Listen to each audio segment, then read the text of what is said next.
Okay, good morning, ladies. Good morning. I'm very glad to see you, and I'm very glad to see some of you again. Yes. Okay, we met last year at the training at Full One. Thank you for asking me to come again. My name is Katya Stashevskaya. I am a teacher trainer, and I mostly specialize in teaching language in teenagers, and I've got a small school of my own in Smolensk and the Smolensk region. And today we have two sessions about teaching young learners. The first will be about teaching young learners lexically, because you're all experienced teachers and I'm sure you know lots of games with flashcards, lots of vocabulary games, spelling games. So we are not going to talk about them today, but we are going to talk about using lexical approach, but not with adults, not with teenagers, but with young learners. And in next session, we'll discuss listening and speaking activities with young learners and turning listening activities into speaking activities and developing them. So, I became a huge fan of teaching lexically after attending Hugo's workshop, and I'm sure some of you have attended his workshop too. Yes? Has anyone? Yeah. Okay, or maybe Andrew Walkley. Okay, so but you know what is teaching lexically? What is teaching lexically? How is it different from just teaching it's a plum, it's an apple, it's an orange? What is it about? What is the main focus? Okay, so in teaching lexically, the main focus is teaching not single words, but collocations and phrases. So, because sometimes students can know a lot of words, but they do not understand how to combine them in a sentence. And if you show them how to combine them and how to memorize them in patterns, in chunks, they will be ready to use these chunks and patterns in speech quicker, and it will be easier for them to build longer sentences with more complex sentences. For example, my fly high to a student, and we have just a few vocabulary words about food, but the year before we started talking about food, and we knew a lot of vocabulary words, so I decided why just stop at fish or lunch or soup or chicken. So we brainstormed all the things we may use, all the words we may use with these words. And actually, there were only a few new words for them. That was fried, about fish, and nuggets.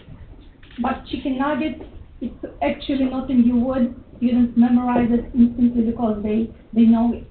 And if you just ask students to talk about what they like to eat, and you do not show them how to use everything they have learned before, what will they say?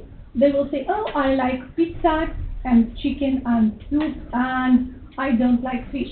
But if you show them how to combine the new vocabulary with something they have already learned, with something they know, they may produce much more interesting variants, like I like fried white fish, and I like pizza with mushrooms and salami, and I like chicken soup and fruit salad.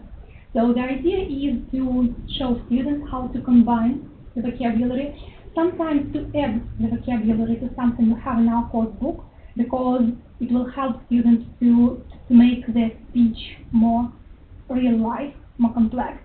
And sometimes we can just take ready-made collocations, useful collocations and phrases from texts we have in our course books, listening tasks we have in our course books, and also to show students to make some additional exercises, to add some practice, to show students how to use them in their speaking and writing.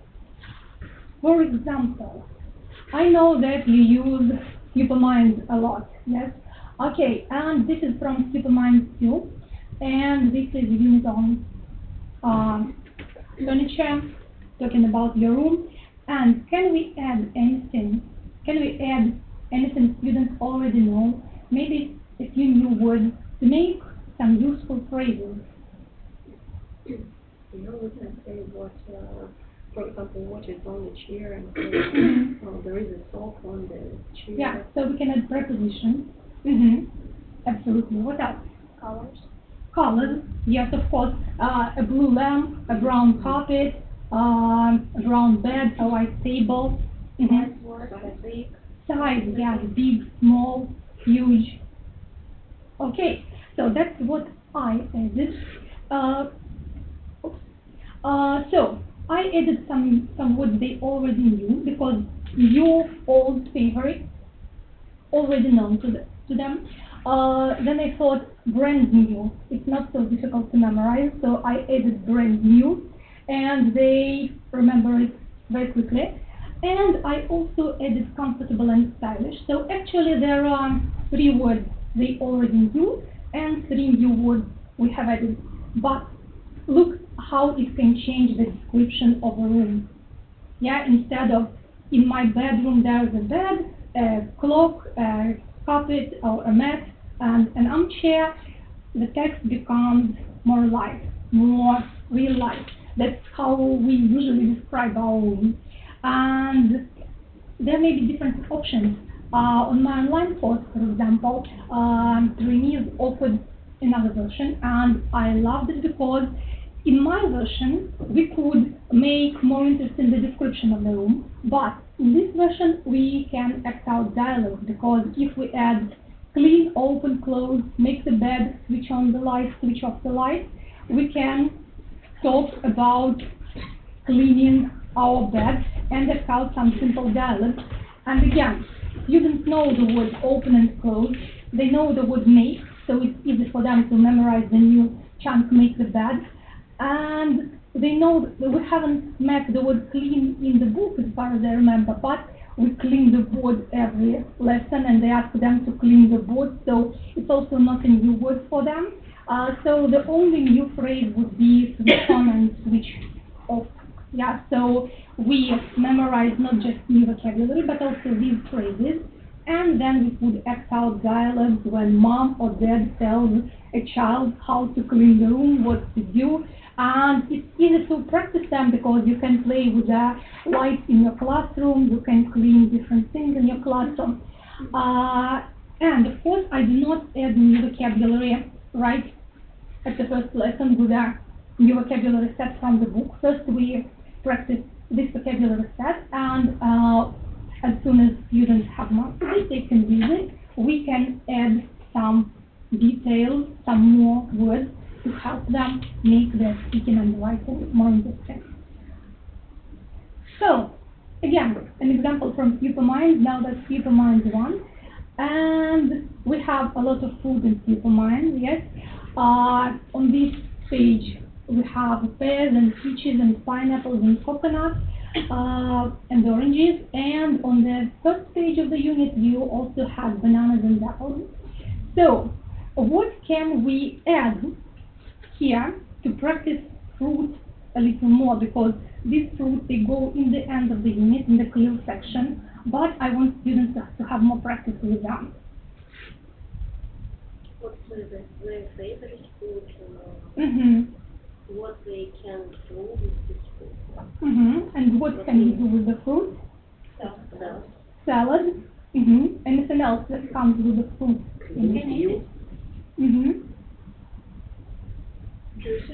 Juices. Okay, so yeah, I decided that we could introduce a few more words, and that was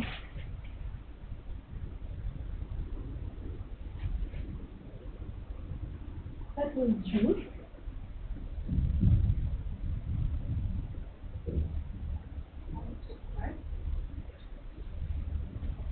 No, not really bread, but close. Cake.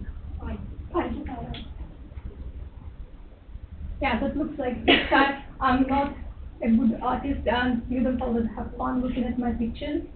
I'm telling me they could do that better. Okay, we also had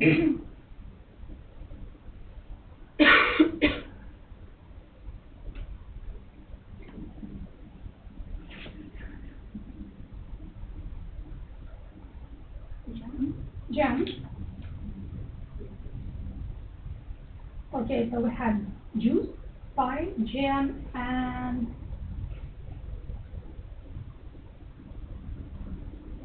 okay, Any ideas?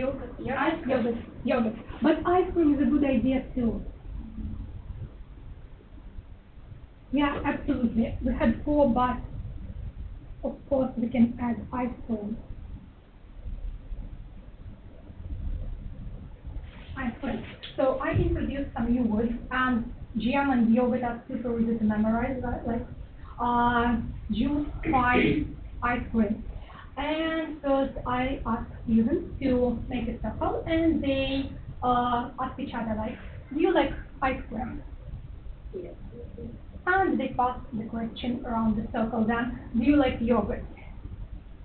Yes, they do, and we pass the question around the circle. So we try to memorize our new words.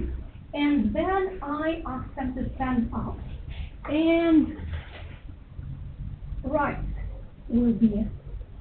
I think it's a good idea. And let's see. It's a bad idea.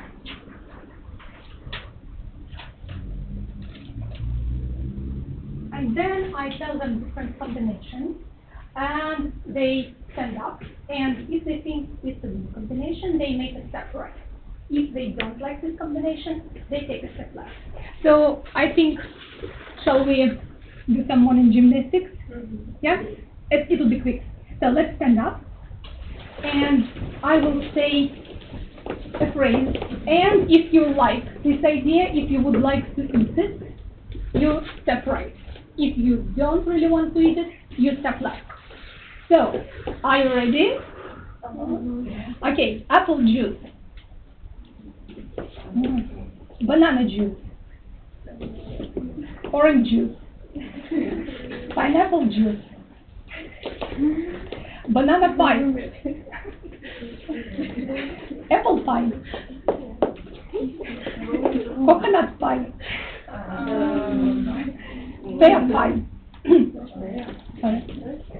pea jam, pea jam, peach jam, pea jam, coconut jam, pear jam, banana jam. Okay, thank you. And it goes with yogurt and with ice cream. So students do not have to produce their own phrases. They're just listening, and they are learning that we can combine. Yeah, we can combine food and different types of food to make phrases. So next, I ask them to guess. So can you guess what is my favorite juice? What is my favorite juice? Have you got any ideas? Tomato. Yeah, so they ask, is it tomato juice? No, it isn't. Orange juice. No, it isn't. Peach juice. No, it isn't. Apple juice. No, it isn't. Banana juice. Banana juice? Banana juice? No, it isn't. Okay. Pumpkin juice. No, it isn't. My favorite juice is pineapple juice. Pineapple juice. And they keep asking me. So they ask, is it apple pie? Is it pear pie? Is it peach pie? Is it plum jam? Is it peach jam? Is it orange jam? Is it apple jam? So we practice. They keep asking me questions. And can you guess what will be the next? They ask questions. Yeah, they ask each other. They ask each other questions, and for that I want them to do me the activity. So we make chart, and in this chart we have like juice and yogurt and pie, jam. So, and they have the names of their group mates, for example, Dan, Masha, Dima, and etc.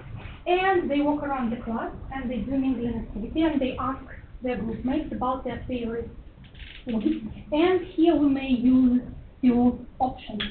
If you have a very small group, like 2-3 people, It may be a get-to-know activity, and they come to their group mate and ask, okay, Dan, do you like apple juice? No, I don't. Do you like tomato juice? No, I don't. Do you like orange juice? Yes, I do. What about yogurt? Do you like banana yogurt? No, I don't. Do you like peach yogurt? Yes, I do. And this is a good option for small groups because they do a lot of repetition. But if you have a lot of people in the group, that would take up too much time. So I just change the question and they walk around and they ask, okay, Dan, what's your favorite juice? And he said, my favorite juice is tomato juice. What's your favorite pie? My favorite pie is apple pie. That is much quicker for big groups of students. If you don't want the game to drag. And the question is, what shall they do in the chart? They write, Orange juice. yeah, they either draw pictures like Okay. apple, pineapple, coconut, or they write then, for example, juice, and they write orange. Since these are supervised ones, and sometimes they're quick writers, sometimes they are not, it depends on the group, and it depends on the student. If I know that the student will need like forever to write all the words for his group, I would tell him, okay, you just draw a pictogram, you just draw a quick picture. If students can write really quickly, they can write words. So it depends, because it's the first year of English. I'm flexible at this stage. And can you guess what do we do next? We have got this chart, and what do we do with that chart? Yeah, we can write about it. Maybe vote. Vote. Talk about talk about their favorites. Like you can compare. Yeah. Yeah. So we can actually draw a chart about our class. And for example, students in pairs, they take one option. So 2 students take ice cream and 2 students take jam. Or if you have just 5 students, then every student takes one option, for example, juice. And they make a chart, so they draw pictures or they write like, okay, orange juice, apple juice, peach juice. And they can make a chart, for example, 4 people in the classroom like orange juice and 3 people like apple juice and 3 people like peach juice, for example. Yeah, and every student or pair of students, they make a chart, and then they can exchange their chart with another student or another pair of students, and they talk about their preferences in the group. Like in our group, 4 students like apple jam and 2 students like peach jam and so on. And what do we do after that? Now the students have memorized the words. There are just 4 or 5 new words. They already know the clues. And we've done some practice. What do we do next with this? Apple juice, peach jam. They can make a project, like write about their favorite food. Yeah. So actually, it's good to finish with something with some productive skills, either writing or speaking. So it may be a writing project, and you can divide this into 2 lessons. I'm showing you everything that may be done, but you can do like some stuff one lesson and some stuff next lesson, and then ask them to write about their favorite food at homework. But we can also use it for speaking, and we can act out the situation when somebody is going shopping, and for example, I'm going shopping. Would you like anything? Would you like anything? Who would like anything? Yes, what would you like? And you use just. Oh, okay. I would like a pie. A pie. So, would you like pear pie? No, thanks. How about apple pie? No, thanks. What about peach pie? Yes, please.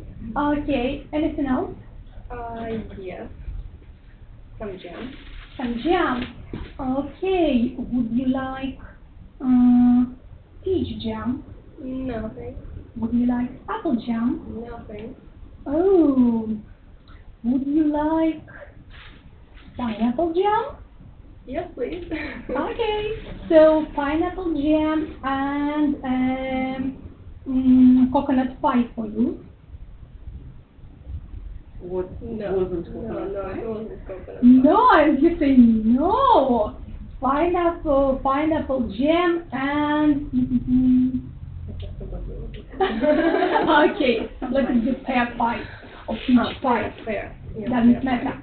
So, and first I connect out a situation with stronger students, and then other students act out similar conversations about going shopping. We add some vocabulary, like, oh, I'm going shopping, would you like anything else? And we practice acting out these conversations, and we practice these phrases in speech, because if we don't, they will not memorize them, and they will not use them in their speech. Since they have learned to do that, they can use them in their speaking and writing. And usually that's not one lesson, I divide it into 2 or 3 lessons, because first they need to memorize these words, then I add something, then we review everything. Okay, so let's go on.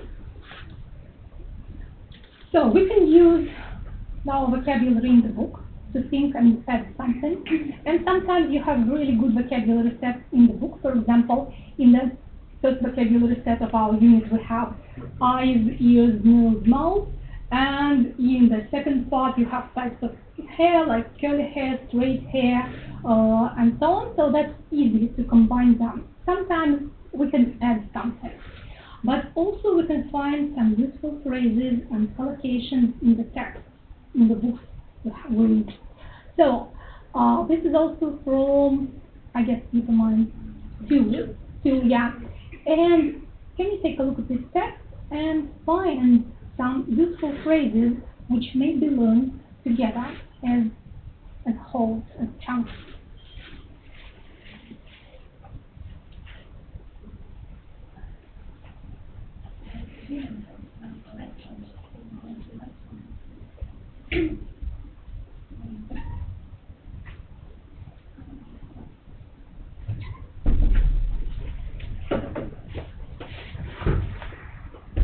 What's my favorite place in town?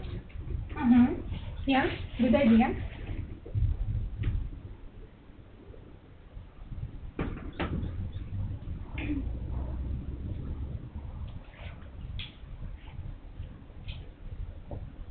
Anything else? So all of you? Mm-hmm.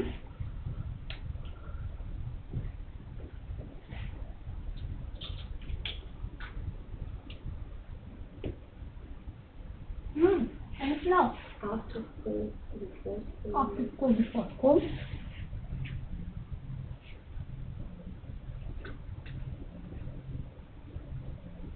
On Saturday mornings. Mm-hmm.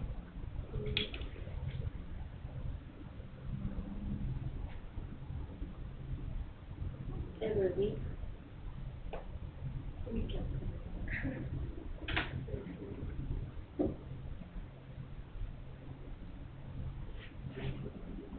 Every weekend, yes.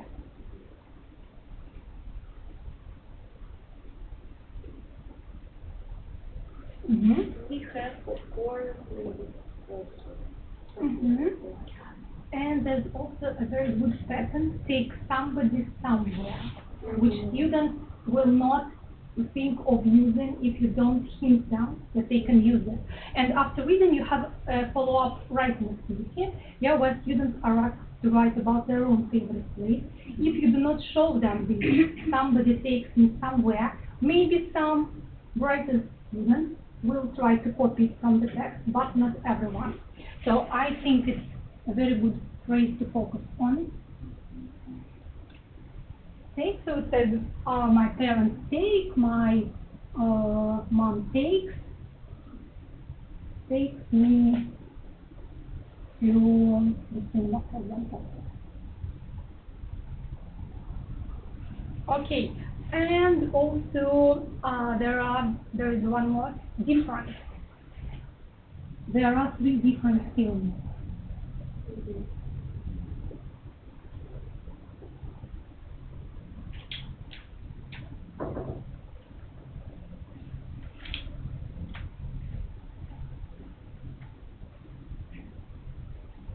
There are three different feelings. So, with students, I give them some time, I give them highlighters, and I ask them to read the text again after we have done the reading task, and to highlight phrases which they think may be useful for them and may be useful to memorize. And at this stage, students start asking, what does mean? Because if they just need to answer questions or do true-false statements, they sometimes just read the text, they find the information they need, they use it in the task, and they do not ask any questions about the text. But if the question is there anything new and useful for you, they start asking, what does that mean? How do we translate it into Russian? And they start, may I use the dictionary? They start actually reading the text and trying to find the language that is new for them.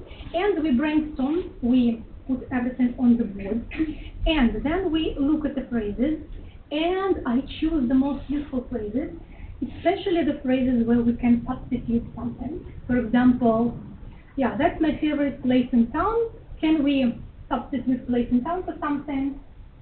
Place in country. Yeah, place in the country. That's my favorite game. Yeah, anything. Okay, for our dinner, for our lunch, for our breakfast, after before school, on Sunday mornings, and we add some variants like on Tuesday evening, on Monday afternoon. Yeah, and I attracted their attention to the preposition on. Every weekend, and again we can change weekend for every Tuesday, every month.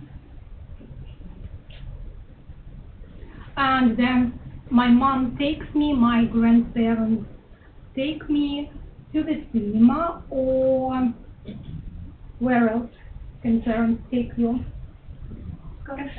Yeah. To the park, zoo,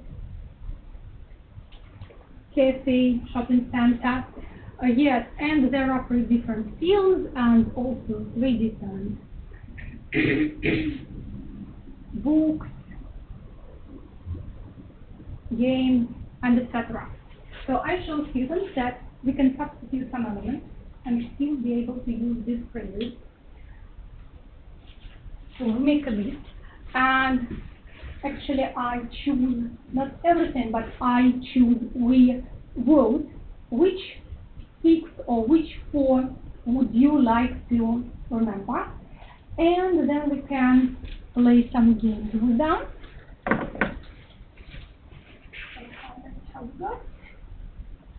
Okay, so favorites. Maybe favorites they remember from previous units, so maybe I drop favorites and take all of the other phrases and practice some.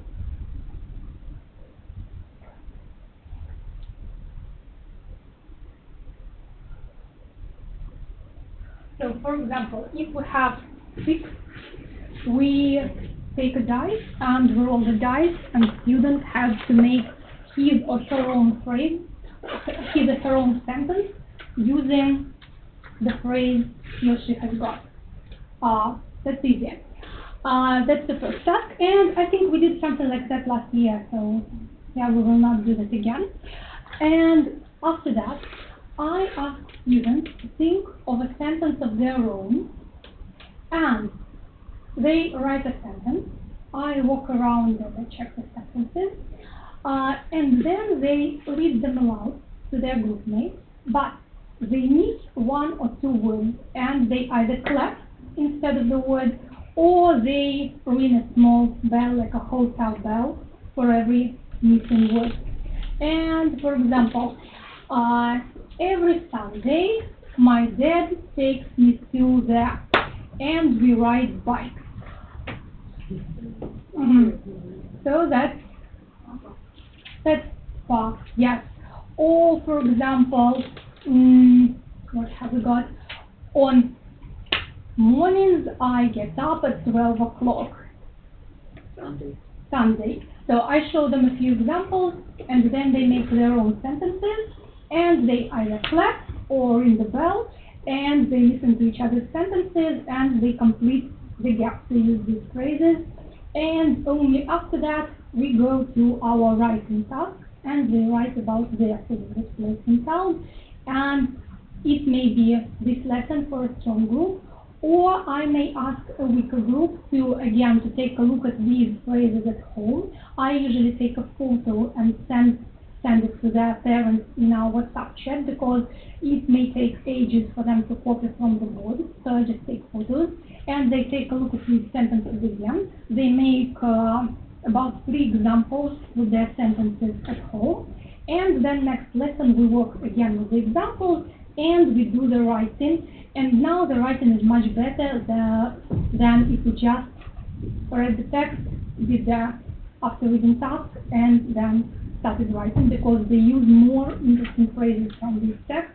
And at first I have to show them how to choose phrases, how to use them, but eventually as they grow older they can analyze texts and find useful things in them, and I just give them highlighters and they make a list, and then we work with the list. So and students like it because it's their choice, because it's not something I give them as an extra task, but I ask them, okay, what would you like to learn? What is useful? What is new for you? And they really have a choice. And again, if we have more than 6 phrases, I can do a trick, and I tell students, for example, we have 8 phrases with students older than 9 too, because you can do that with any age. Yeah, we have 8 phrases or 10 phrases, and as I tell students, okay, now can you rate these words from 1 to 6? 1 is the word you think is most useful in your speech and you would really like to memorize it. Yes, 2, also an important word, but a little less important, and 6, yeah, the least important word. And they don't have to choose 10, they choose only 6, and they rate them, for example, 1, 3, 2, 4, 5, 6. And we work with the words. They can also roll a dice or do something, but it's their choice. Some students memorize these phrases, some students memorize other phrases, but we keep working with them in the classroom because they make their own examples. They ask other students to insert words into their examples or match the halves of the sentences. We do different tasks, and eventually the whole group, they more or less memorize the whole list. But every student has a choice, and since they have ranked them, they know what words are on their top, at the top of their list, and they try to remember them because it was their choice to choose these words to memorize them. So now they try harder to remember them. All right, we can also use text. What else? Something I always bring some collocations with is irregular verbs, because if you just learn lists of verbs, they're just lists of verbs. That's boring. That's boring, and students, they mix up their meanings, they do not memorize them, and actually they do not know how to use them. So I start with dividing our irregular verbs list into chunks of 10 words. And every lesson we brainstorm the word that may be used with every verb, and we make a list on the board. So Let's try. In pairs, you have a couple of minutes to discuss and think of 2-3 phrases for every verb.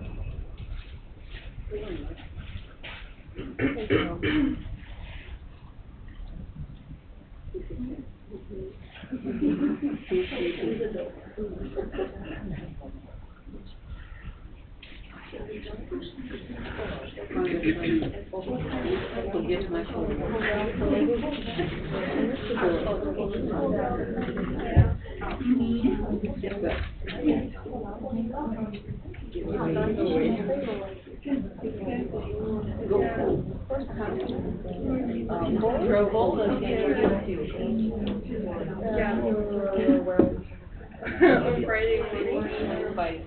Oh, not fight.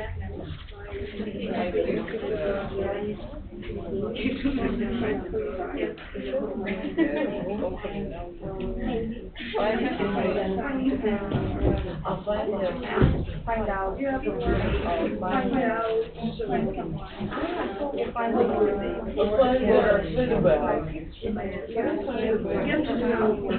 Find the way to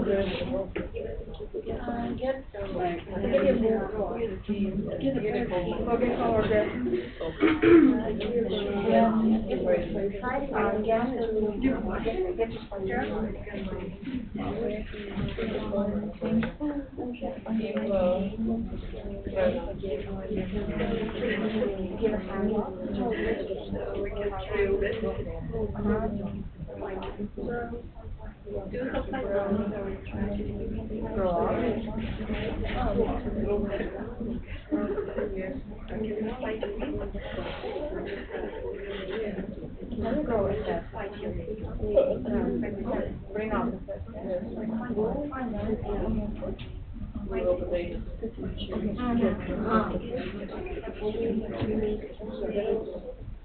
All right. Okay.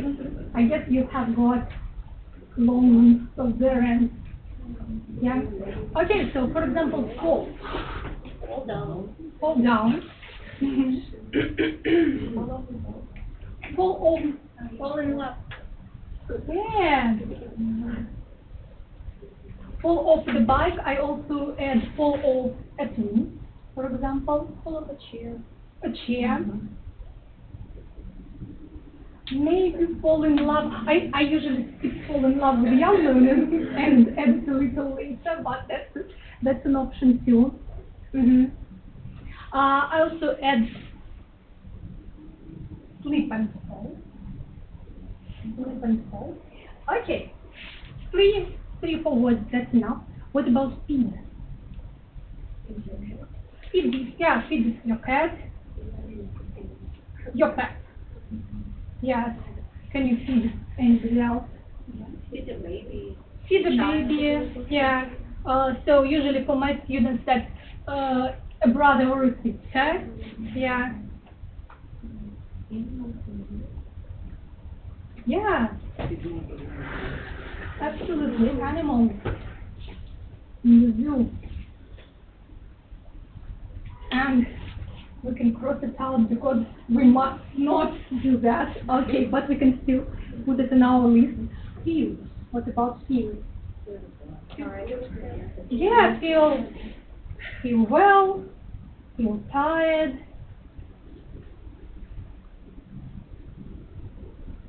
Feel happy. Feel cold. Okay, fight. Fight for. Fight for something. And what can we fight for? Punishment. Fight for a ball, for example. Right? Maybe. Okay. For what? Fight. Pride. Be first. Different things. Fight. Fight to be first. And fight with your friends, for example. Yeah. And find. What can we find? Find. Yeah. Something new. Treasure. Money, time. Money. Time. You want Yeah. Lots of. Okay. So and we go on and we make a list of words to associate with the verb. And then we practice these irregular verbs, not just by themselves, but using these or other phrases students can think of. And we have sense, so we cannot use a dice, for example, but we can use something else. And my students really love this. You can use a sticky ball, but I couldn't find a sticky ball, so I bought a sticky spider. And yeah, would anyone volunteer to use it? Because the youngest one, they weep with delight because it's such disgusting. I've got such disgusting texture. And with younger ones, we practice our vocabulary, but with older students, we can throw it. And clean up the board and make sure your floor is clean because all the dust sticks to it instantly. Yeah, and they make a phrase with a verb, with a word, with their spider. Okay, fall, either fall or feed. And it's also funny with paper, because when you have like pieces of paper on the board, the spider sticks to the paper and drags it to the floor. And the pieces of paper, they fall to the floor. And okay, what has the spider for? It's the doll, it's the ball. So the younger students we use it for practice to practice reading the words. And we make sentences with this verbs using past simple and the phrases. And after we have finished irregular verbs, this really boosts their speaking because they can know the word feed and pet, feel and happy, fight and friend, but they wouldn't think of using them. But after you have practiced making sentences with the phrases, using them again and again, they start to understand how to use these irregular verbs. And since the irregular verbs are the most common verbs in English, that's why they say irregular, because they are so commonly used. It really boosts student speaking because they know what to talk about yesterday, about some imaginary situation. It really helps them a lot. Okay, so some of the activities we may do to practice these collocations in speech. So we can, as we try to do, we can step right and step left. It also works. It works with something that may be combined and may not be combined, but it also works wonderfully with verbs like do and make, like do exercise, make a cake, do homework, make a present for your friend, or do and play, do karate, do judo, but play the guitar, play chess, do gymnastics, but play basketball. So stepping left, stepping right, or stepping back, stepping forward works really well. All the dice games, so just we make a list of words and collocations, roll a dice, and make sentences. We often draw pictures and then ask questions about these pictures, and I think we'll do it in the very end. We use the balloon, and did I show you the balloon last time? Yeah, so I will not show it again. So we use just the balloon and a permanent marker. You write your collocation on the balloon, and students throw the balloon to each other, catch it with both hands, and we ask, okay, what's under your right thumb, or what's under your left thumb, and students make a sentence with a phrase. Okay, you can also play memory with collocation. For example, but it will help you to practice both grammar and vocabulary. So you make two sets of cards, but on the cards you have your collocation. And for example, okay, apple juice and orange juice, or apple juice, orange jam, I don't know, peach pie. And students turn over one card from this file, one card from this file, and they practice the grammar you are learning. For example, if it is I like, I don't like, a student would say, I like orange jam, and he turns over a card from another file, and if it's the same, that's I like orange jam, and you can keep the picture like in memory. But if it's a different picture, he said, I like orange jam, but I don't like apple juice. So you practice both grammar and the vocabulary. So it's good for positive and negative sentences. When you are practicing positive and negative sentences, you can play memory. And of course, we have about 6 or 9 pictures. Well, my experience shows that 6 is enough, because otherwise it may drag, it may last too long, and students get bored. 6 is quite well. So, and we keep turning over the phrases, making sentences with them. It may be any topic like I like, or I'm wearing a wool hat, but I'm not wearing my green tie. So any grammar you would like to practice. Also, we can play a game which is called Name 5 or Name 4. You can use it with just vocabulary for spelling revision, but you can also use it with collocations, with phrases to review them. And to show how to play, I need 4 volunteers, including me.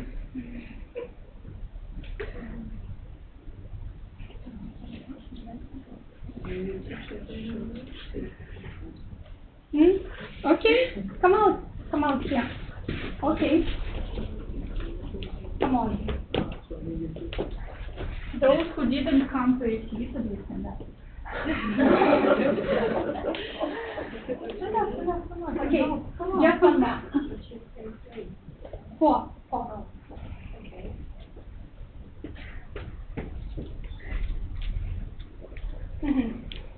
Okay, we make a circle.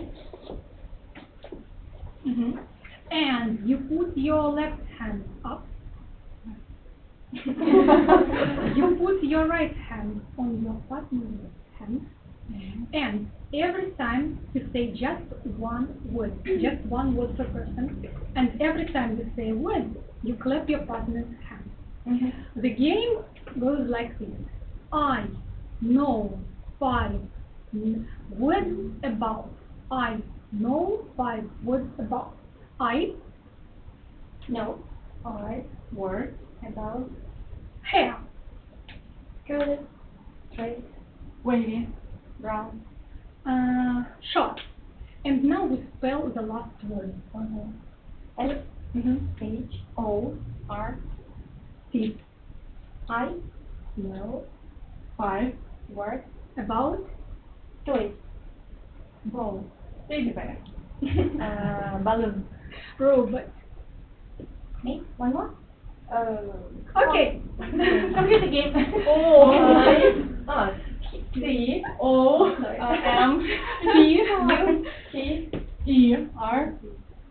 Yeah. Okay. And what to do if somebody is mistaken? if somebody is mistaken, if it's like young student, Yeah. you can just correct them.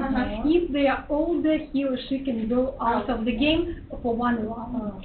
Yeah. So you see, we may use it to practice just review toys and their spelling, like ball, robot. But you can choose some category from your collocations. And I know the name 5 words about juice. Orange juice, apple juice, pineapple juice. I know 5 words about clothes. Short, long, stylish, comfortable, warm. Yeah, and you can use it for both, just vocabulary and collocation. Yeah, so if you want to, I think we can also put some words on the floor so that we can look at them to count. Yeah, Yeah, that's a wonderful idea, yeah, for younger students, because, yeah, if you don't remember the spelling, yeah. Okay, another wonderful game, which takes up a lot of time but works really well, is, I bought it, it's a publishing house called Cambridge, and they specialize in making vocabulary games. But I bought they have games about clothes and about food and about all the topics. I just bought one about food because I realized that this principle may be used to make games of our own, to make similar games. You can take a look at the card. So, and I'll explain you how I use this game when I want to practice collocations for my topics, my own collocations I have chosen for the students. It's played like Happy Families. Do you know how to play Happy Families with young learners? No? In Happy Families, for example, you have sets of mini cards. And, for example, you have 5 sets of mini cards, and you have family members, mom, dad. So you have, if you have 5 sets, you have 5 moms, 5 dads, 5 grannies, and so on.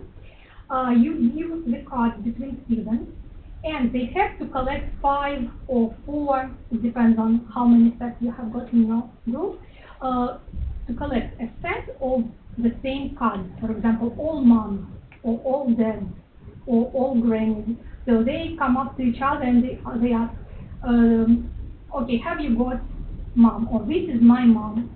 If we are practicing verbs like can you swim, can you jump, can you ride the bike. If we are practicing food, do you like apples, do you like tomatoes? And if this person has got the card, they give it to you, and you have to collect all 5 tomatoes, or all the 4 family members, or all the 4 actions. So you have to collect a set. That's a long game, but it drills perfectly your structure because students repeat it a lot of times, like do you like, or have you got, or can you, and so on. And this game is similar, but you have not just single words, but some phrases. And for example, I make similar cards with the phrases I want to practice. For example, in Tropical Islands, they have a very nice unit about Europeans, and they already included all these words like curly, weight, and so on. So I want to practice the words. I write 3 or 4 phrases. If I have 4 cards, I write 4 phrases. If I have 3 cards, I write 3 phrases. And for example, with the curly hair, long hair, and short hair, and this card will be straight hair.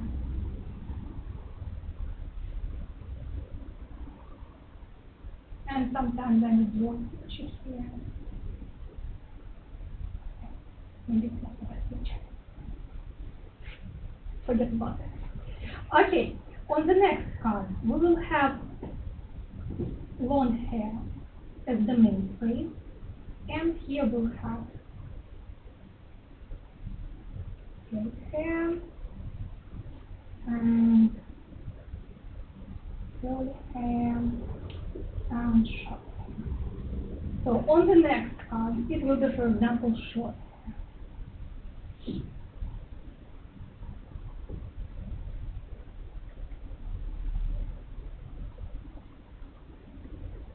And the last one will be curly.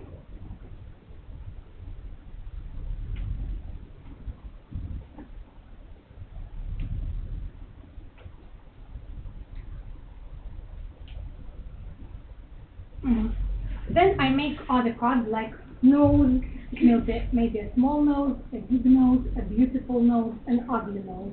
And again, 4 cards about nose.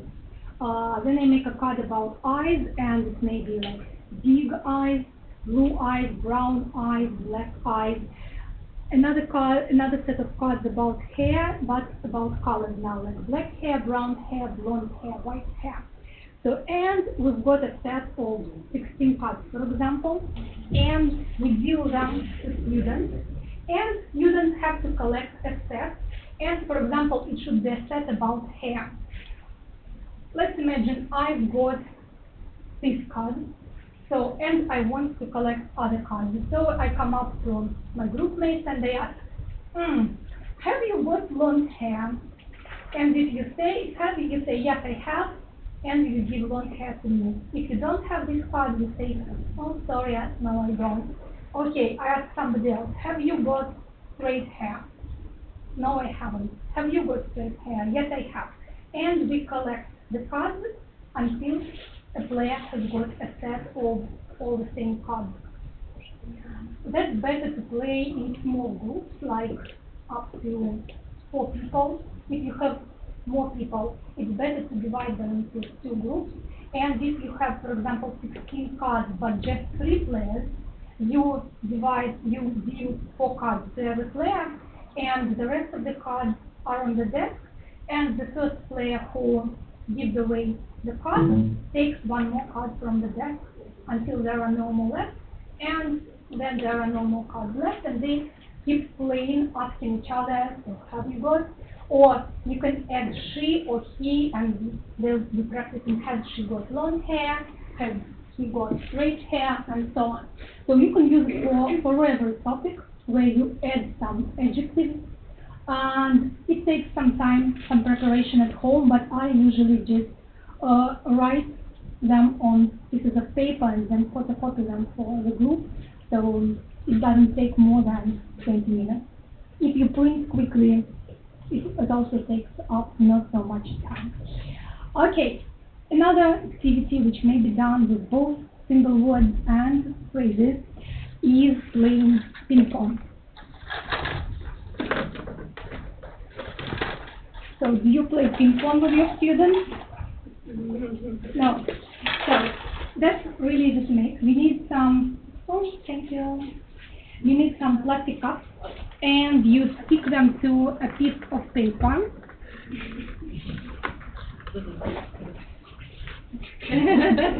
Okay. And you need a ping pong ball, and into the cup you put down some words or phrases, and then students, I usually have more, like 12 cups, yeah, and students come to the board, they take turns, and they try to put the ball into the cup, and then they take a task out of the cup, and they do it. Okay, let's try.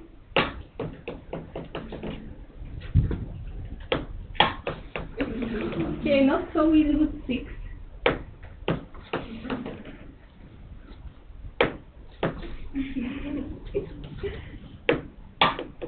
Almost. Maybe you can just... No. Yeah. That you can. Without people. Okay, sorry. Okay, yeah, before that I experiment with that position, and I usually have like 12 cups, and students are much better than that, and then they take out the phrase out of the cup, and they have to make a sentence with it. For example, my friend has got long blonde hair. My friend has got short straight hair, and so on. Okay, we can also use activities with some information gaps for pair work, and you can use them for both practicing your grammar and your phrases too. For example,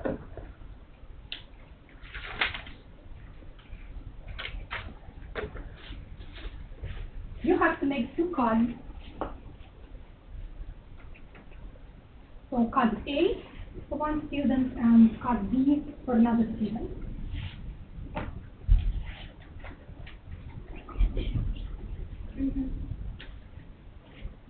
So you make 2 cards, and in every card we have, for example, This is Dan.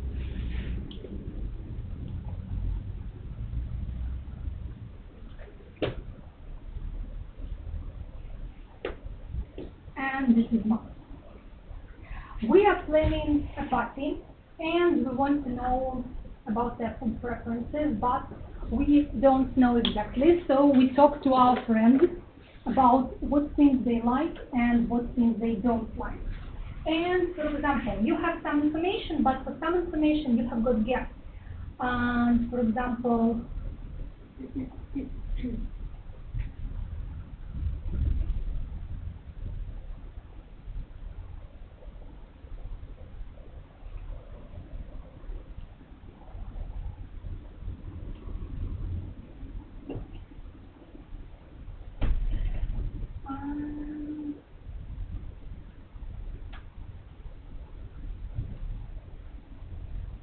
so you know this information, and your partner has got some missing information.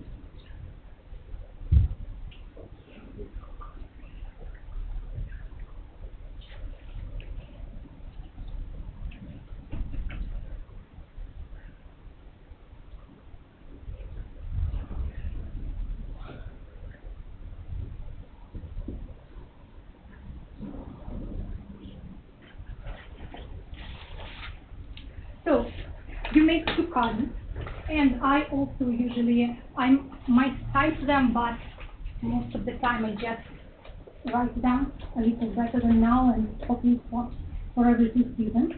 And they have to act out a conversation like they are phoning each other. Hi, hello, how are you? I'm fine, and you? Oh, me too. You know, I'm planning my party and I'm not sure about Dan and Max. Does Max like tomato soup? And his partner said, no, he doesn't. Does Max like, just a second. Yes, sorry. This is card A, and you have a similar card, which is card B. Sorry. So we talk about, if you talk about two friends, and we ask each other questions. So you know some information, but you don't know the other part of information, and you don't ask. Okay, does he like fruit salad? Yes, he does. Does Max like orange juice? No, he doesn't. Does Max like apple juice? Yes, he does. And we complete the chat about the food preferences, and we practice our grammar, like does he like, for example, or any other grammar you'd like to practice, and also these phrases. So, but you have, yeah, I'm sorry, you make another card, like, and here will be, yeah, there, but with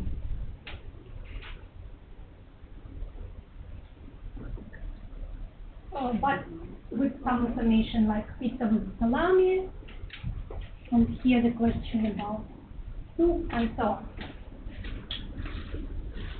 Okay, so, and also, we often, in the end, we act out situations because I want them to act out something close to speech, to real life speech.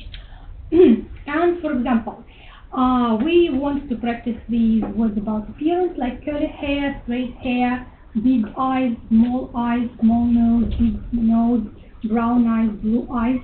So I might ask students in pairs to draw two similar pictures. For example, two students draw a girl with brown hair, but one draws short brown hair, and the other draws long brown hair. One draws green eyes, and the other draws blue eyes. So students draw similar pictures in pairs, and then we use their pictures because students like very much when we use something they have made. We put their pictures of girls around the classroom, and we act out the situation. Oh, I have to meet my friend's sister at the station, but I don't know what she looks like. And, okay, can you help me? Yeah, but I don't know too. Has she got brown hair? Oh, yes, she has. has she got short hair? No, she hasn't. So one student is a person who is meeting his friend's sister, and the other student practices asking questions, and we have got like similar pictures around the classroom, and we try to find the girl that our partner is describing now.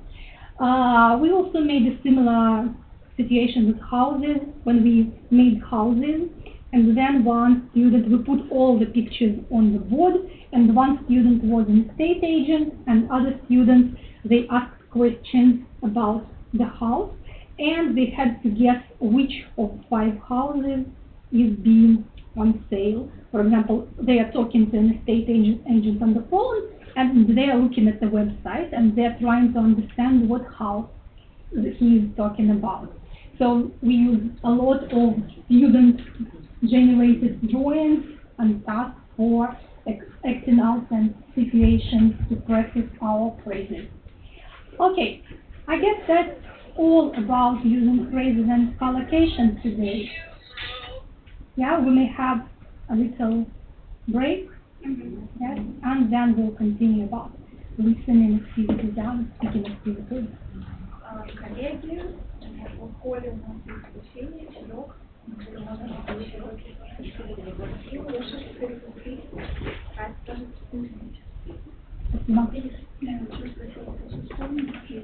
Нет, я честно не попробовала, да, по поводу умения как разделить их на пары, ну, посчитала, разделила, да, а вот мирные дети, если для них эксперимент какой-то, как мне сказать, что ты же не скажешь голос, Я, конечно, не говорю, тогда